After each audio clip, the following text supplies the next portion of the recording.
बहुत समय पहले की बात है। एक गांव में दो किसान रहते थे। एक का नाम था मोहन और दूसरे का नाम सोहन। दोनों बचपन के दोस्त थे और उनके बीच गहरी दोस्ती थी। मोहन एक बहुत ही मेहनती किसान था जो हर दिन सूरज उगने से पहले अपने खेतों में काम करता था।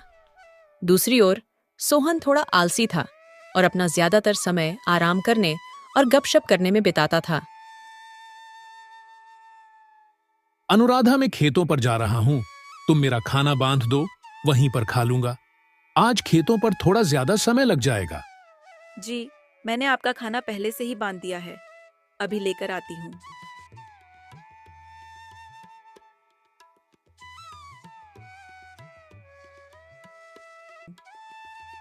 यह लीजिए, आपका खाना और समय निकालकर खा लेना। मैंने आज सरसों का साग रोटी और तुम्हारी मनपसंद लहसुन की चटनी बनाई है। अच्छा ठीक है, अब मैं जाता हूं। तुम बच्चों को स्कूल छोड़ाना। जी, आप बच्चों की बिल्कुल चिंता मत कीजिए, मैं उन्हें स्कूल छोड़ आऊंगी। आप बस अच्छे से सारा काम निपटाकर जल्दी घर आ जाना।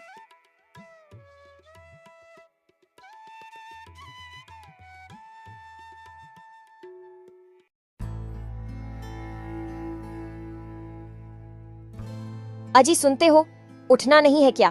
सूरज सर पर चढ़ चुका है। खेतों पर नहीं जाना क्या? सारा काम पड़ा है और तुम हो कि अभी तक सो रहे हो।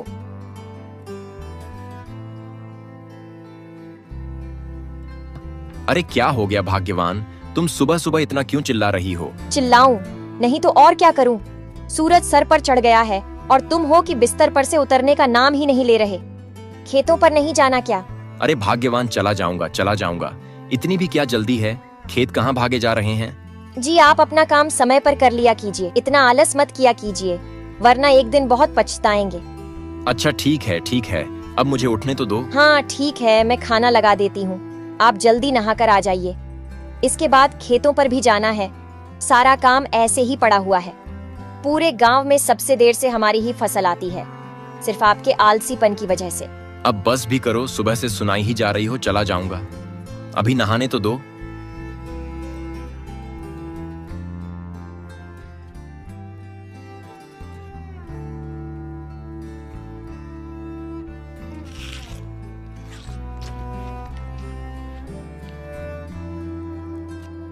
खाने में बस ये दाल चावल ही है, कोई सब्जी नहीं बनाई क्या? अजी सब्जी तो तब बनाऊंगी ना जब आप काम करके कुछ पैसे लाकर दोगे। पिछली बार जो फसल बिकी थी उसके थोड़े बहुत ही पैसे बच गए हैं, जिससे अब आपको ये दाल चावल ही मिलेंगे खाने को। अगर सब्जी खानी है तो जल्दी फसल को उगाइए। इसको बोलने से अच्छा तो मैं यह दाल चावल खा लेता। अच्छा ठीक है, तो मैं खेतों पर जाता हूँ।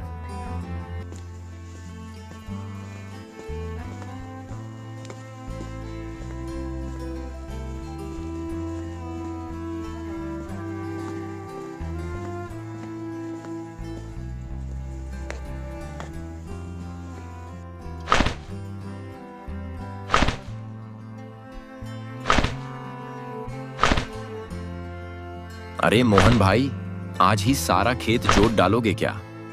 कुछ कल के लिए भी छोड़ दो।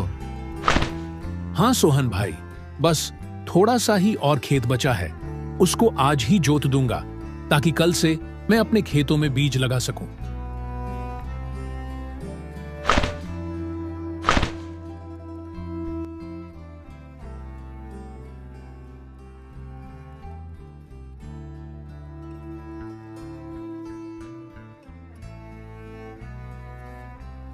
कितनी कड़ी धूप है। इतनी कड़ी धूप में तो बहुत मुश्किल होगा काम करना। एक काम करता हूं, थोड़ी देर छांव में बैठ जाता हूं, इसके बाद आराम से खेत की जुताई करूंगा।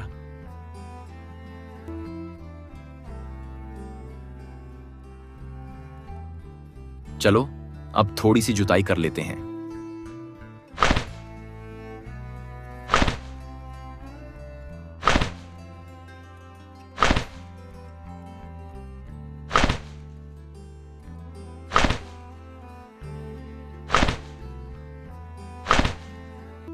भूख लग गई, चलो पहले कुछ पेट पूजा कर ली जाए, फिर दोबारा से जुताई का काम शुरू करूंगा। मोहन खाने का डब्बा लेकर जैसे ही बैठा ही था कि तभी उनके पास एक साधु आते हैं। अरे बेटा, बहुत भूख लगी है, कुछ खाने को मिलेगा क्या? साधु महाराज, मेरे पास ज्यादा कुछ तो नहीं है। यह आज मेरी पत्नी ने सरसों का साग, रोटी और लहसुन की चटनी बनाई है, इसे खा लीजिए। यह मोहन के पास कौन आया है? कोई आर्षदेव मालूम पड़ते हैं। चलो चलकर देखा जाए। प्रणाम साधु महाराज। खुश रहो बेटा, तुम्हारा कल्याण हो। महाराज, मैंने आपके लिए आसन लगा दिया है, आप यहां बैठकर खा लीजिए। पर तुम क्या खाओगे अगर मैं तुम्हारा खाना खा लूंगा? बाबा, आप मेरी चिंता मत कीजिए, थोड़ी देर बाद मैं घर पर जाकर खा लूंगा, जब तक आप इसे खा लीजिए।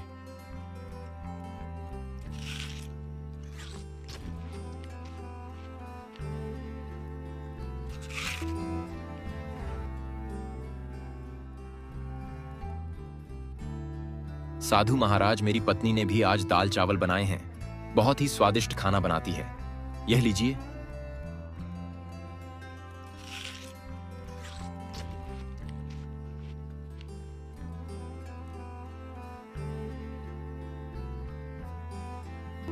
मेरी भूख को शांत करने के लिए तुम्हारा बहुत बहुत धन्यवाद। धन्यवाद की कोई जरूरत नहीं बाबा, यह तो हमारा परम सौभाग्य है। आपने हमें अपनी सेवा करने का अवसर प्रदान किया। कृपया हमें आशीर्वाद दीजिए ताकि हमारे खेतों में अच्छी फसल हो और हमारे परिवारों को सुख शांति मिले। तुम दोनों को मेरा आशीर्वाद। मेहनती किसान हमेशा सफल होता है, लेकिन आज मैं तुम्हें कुछ विशेष देना चाहता हूं। साधु अपनी झोली में से कुछ छोटे छोटे बीज निकालते हैं और उन्हें मोहन और सोहन को देते हैं। साधु महाराज, ये बीज क्या हैं? क्या ये किसी विशेष फसल के हैं? ये बीज साधारण नहीं, बल्कि जादुई बीज हैं। इन्हें अपने खेतों में बो दो और ये तुम्हें वही देंगे जो तुम दिल से चाहते हो। हम आपकी इस अमूल्य भेंट के लिए बहुत आभारी हैं। साधु महाराज, मैं इन बीजों की अच्छे से देखभाल करूंगा और इन्हें रोज पानी दूंगा। लेकिन ये जादुई हैं, तो हमें इतनी मेहनत करने की क्या जरूरत है? पर यह बात हमेशा याद रखना, जादू उसी के लिए काम करता है जो उसकी कद्र करता है। ये बीज अपने आप में शक्ति रखते हैं, लेकिन अगर तुम इन्हें सही देखभाल नहीं दोगे तो तुम्हें उनसे कुछ नहीं मिलेगा।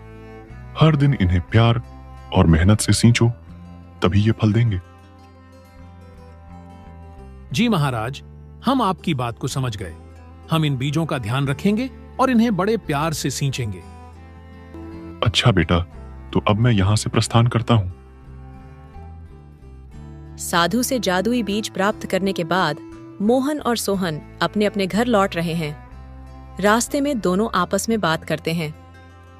सोहन, ये जादुई बीज सचमुच अनमोल हैं। साधु महाराज ने कहा है कि अगर हम इन्हें प्यार और मेहनत से सींचें तो ये हमें बहुत कुछ देंगे। मैं तो कल ही जाकर अपने खेत में इसे बोने वाला हूं। लेकिन ये जादुई हैं, तो हमें इतनी मेहनत करने की क्या जरूरत है? मुझे नहीं लगता कि रोज रोज पानी देने से कुछ खास फर्क पड़ेगा। ये बीज खुद ही उग जाएंगे और फल भी देंगे। सोहन, साधु महाराज ने साफ साफ कहा था कि मेहनत और प्यार के बिना कुछ नहीं मिलेगा। ये बीज जादुई जरूर हैं, लेकिन उनका पूरा लाभ उठाने के लिए हमें उनकी अच्छे से देखभाल करनी होगी। मैं कोई भी जोखिम नहीं लेना चाहता, इसलिए मैं तो हर दिन इन्हें सींचूंगा और इनकी देखभाल करूंगा। इसके बाद दोनों अपने अपने घर की ओर चल पड़ते हैं। दोनों घर पहुंचकर सारी बात अपनी अपनी पत्नियों को बताते हैं। जी, यह तो बहुत ही अच्छी बात है। भगवान की भी हम पर इस समय बड़ी कृपा है, तभी तो आपको आर्षदेव मिले। अनुराधा, तुम सही कह रही हो। वह देव किसी भगवान के रूप से कम नहीं थे। उनकी आंखों में अलग ही तेज था। जैसा साधु महाराज ने मुझे कहा है, मैं वैसा ही करूंगा। मैं इन बीजों की खूब सेवा करूंगा।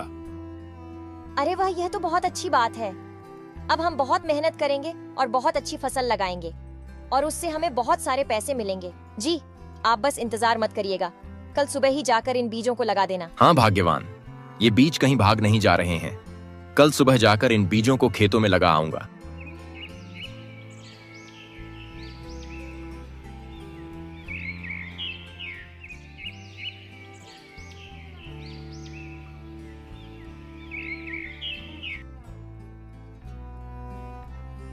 मैं आज खेत में थोड़ा ज्यादा समय बिताऊंगा।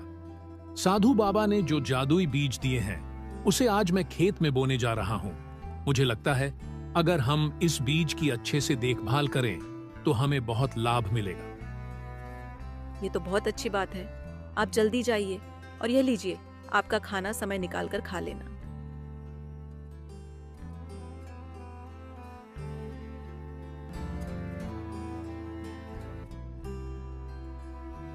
अरे आप अभी तक सो रहे हैं? आज खेतों में बीज रोपाई करनी है और आप अभी तक सो ही रहे हैं। चलिए जल्दी उठिए।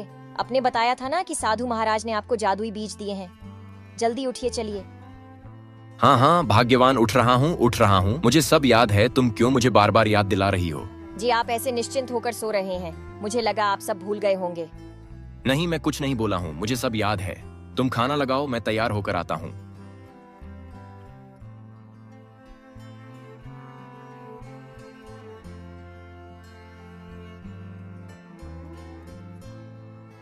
दोनों अपने अपने खेतों में बीज बो देते हैं।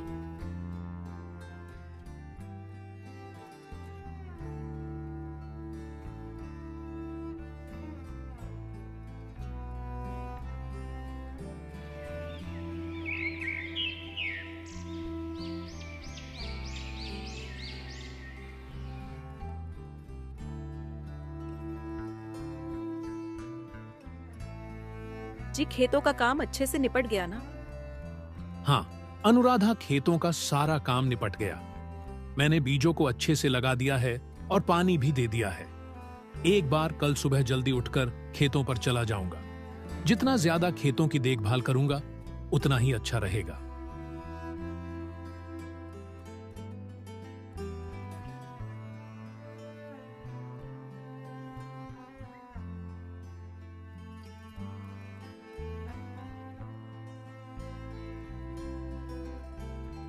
तुमने आज खेत में बीज बो दिए? हाँ भाग्यवान, मैंने बीज बो दिया है। साधु बाबा ने जो जादुई बीज दिया था उसे सही से बो दिया ना? और खेतों की अच्छे से सिंचाई कर दी थी ना? नहीं, आज मैंने पानी नहीं डाला। वह बीज बोने में ही इतना समय लग गया था कि पानी डालने का समय ही नहीं मिला। कल जाकर मैं पानी डाल दूंगा। लेकिन साधु बाबा ने कहा था कि इसे रोज प्यार और मेहनत से सींचना होगा। अगर आप इसकी देखभाल नहीं करेंगे तो यह कैसे बढ़ेगा? तुम चिंता मत करो, वह जादुई बीज है, उसमें कोई खराबी नहीं होगी। तुम बेकार चिंता कर रही हो। साधु बाबा ने कहा है कि बीज जादुई है। मेहनत किए बिना कुछ भी हासिल नहीं होता। तुमने देखा नहीं मोहन कितनी लगन से अपने खेत में काम करता है। अगर तुम भी मेहनत करोगे तो हमारे खेत में भी अच्छे फसल आएंगे। मैं कल जाकर उनमें पानी डाल दूंगा। मोहन ने अपने बीज को खेत में बो दिया और हर दिन उसे पानी देने लगा, उसकी देखभाल करने लगा। उसने अपने बीज को ऐसे सींचा जैसे वह उसका बच्चा हो। दूसरी ओर सोहन ने भी बीज बो दिया, लेकिन उसने सोचा कि बीज तो जादुई है, इसलिए उसे ज्यादा मेहनत करने की जरूरत नहीं। उसने सिर्फ कभी कभार ही अपने खेत में पानी डाला और बाकी समय आराम करता रहा। कुछ महीनों बाद मोहन के खेत में सुंदर सुंदर बैंगन की फसलें आई, जो देखने में बहुत ही मोटी, ताजी और हरी भरी थी। उन बैंगनों का साइज आम बैंगन से काफी बड़ा था। उन्हें देखकर मोहन बहुत खुश हुआ। मोहन ने यह बात घर जाकर अपनी पत्नी को बताई। उसकी पत्नी भी बहुत खुश हुई और वह दोनों बैंगन की फसल तोड़ने के लिए एक साथ अपने खेतों में आए। जी सच में यह तो बहुत ही सुंदर बैंगन की फसल आई है। इतने बड़े बैंगन तो मैंने आज से पहले कभी नहीं देखे, और यह देखने में भी कितने सुंदर लग रहे हैं। चलिए इन्हें तोड़ लेते हैं, फिर आप इन्हें बाजार में बेच आना।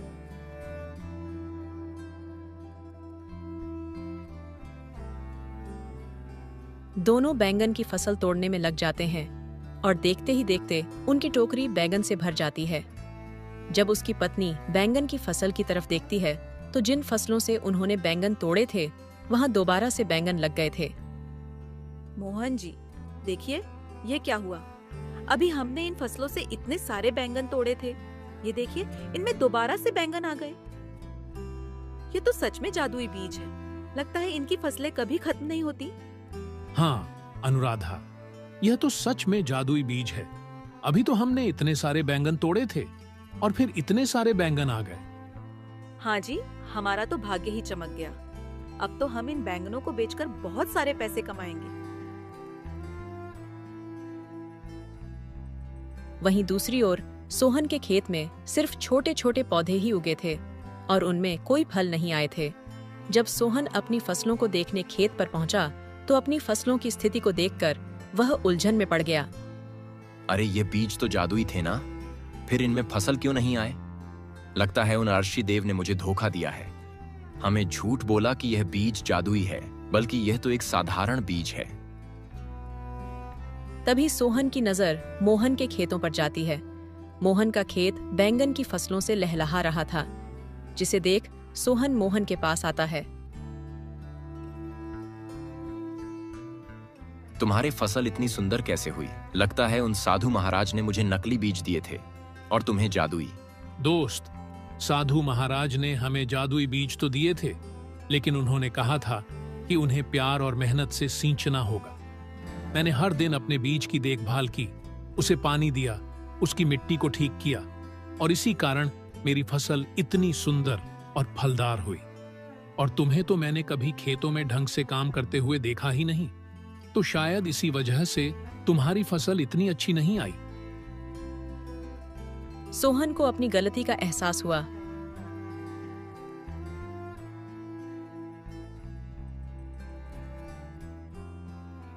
अरे नहीं, मैंने यह क्या कर दिया? यह बीज तो सच में जादुई है। मैंने इन बीजों का ढंग से ध्यान नहीं दिया, इसलिए इन्होंने मुझे फल भी नहीं दिया। यह सब मेरी ही गलती है। अगर मैंने इन बीजों का अच्छे से पालन पोषण किया होता तो आज मेरे भी खेतों में मोहन के खेतों की तरह फसलें लहरा रही होती। पर मेरी आलसपन की वजह से आज मेरे हाथ कुछ नहीं लगा। मोहन ने बैंगन की फसलों को बेचकर खूब लाभ कमाया। वहीं दूसरी तरफ सोहन को शिवाय पछतावे के उसके हाथ और कुछ नहीं लगा।